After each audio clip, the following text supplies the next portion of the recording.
سلامونه ملګرو، الله دې وکړي چې ټول روغ او جوړ یاست او ژوند مو ښه روان وي. د یو نوي ویډیو د یو نوي موضوع سره بیا ستاسو خدمت کې حاضر یم.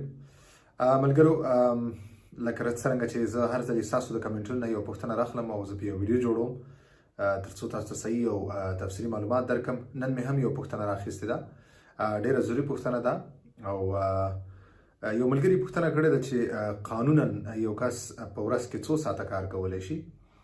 دا پوښتنه ځکه ډېره ضروري ده چې زه په دې یو څو خبرې وکړم. هغه دا ده چې دلته ډېرو ملګرو ته دا معلومات نشته او ډېرو ملګرو سره په کاري ساحو کې یو قسم زیاتې کېږي، یعنې دوی زیات کار کوي ولې ته پیسې کمې ورکولی کېږي یا دوی ته د کمو ساعتونو پیسې ورکولی کېږي. زه به د قانون مطابق تاسو ته خبره وکړم. په قانون کې چې کوم دی دلته ته باید 7 ساعته په ورځ کې کار وکړې، 7 ساعته قانونا ته کار کولی شي. که چیرې د دې نه یو کس چې هغه زیات کار کول غواړي نو بیا میکسیمم هغه زیات نه زیات کار چې کوم دی هغه 10 ساعته دی، باید ته 10 ساعته کار وکړي.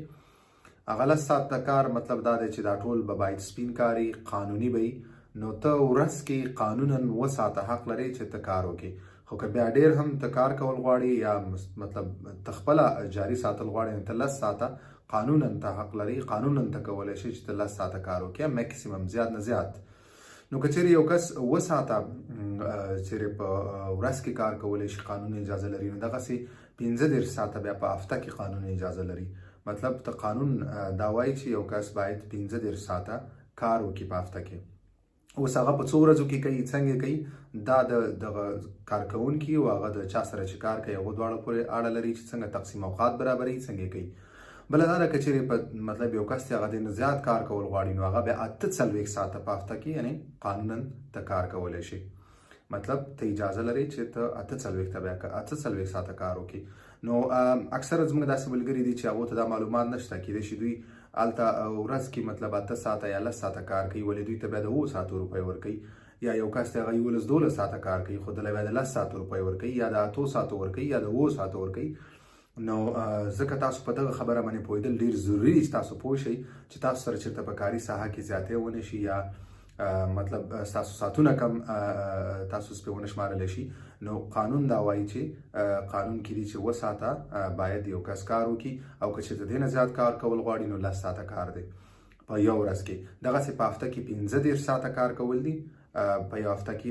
او که چیرې بیا زیات یو کس کار کول غواړي کار کوي نو قانون بیا 40 ساعته کار کولی شي.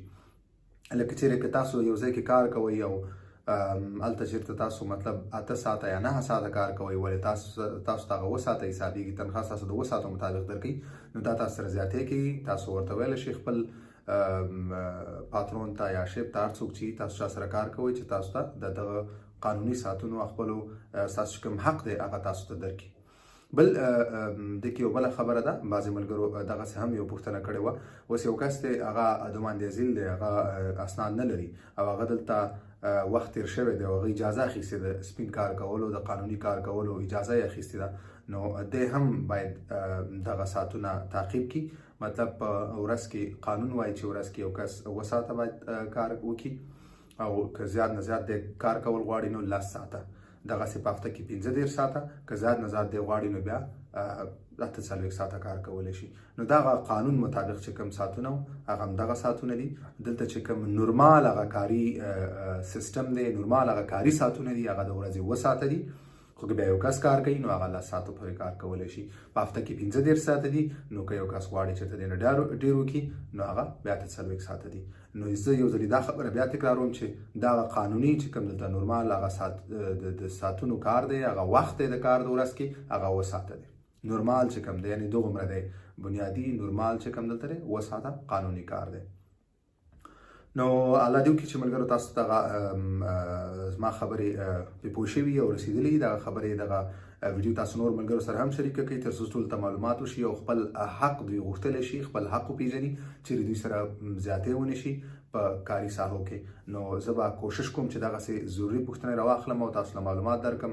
انشاءالله زه به ستاسو ټولو پوښتنو جواب درکوم. تاسو دغه ویډیوګانې د ټولو ملګرو سره شریکې کړئ، خاص کر نوي چې کوم ملګري راځي هغو سره ضرور شریکې کړئ تر څو هغو ته صحیح معلومات ورسېږي او هغه دلته چې کوم غلطیانې موږ مخکې ملګرو کړي دي هغسې غلطیانو سره یا مشکلاتو سره هغه مخ نه شي. نو مننه ملګرو، تر بل ویډیو پورې په لاس سپارم.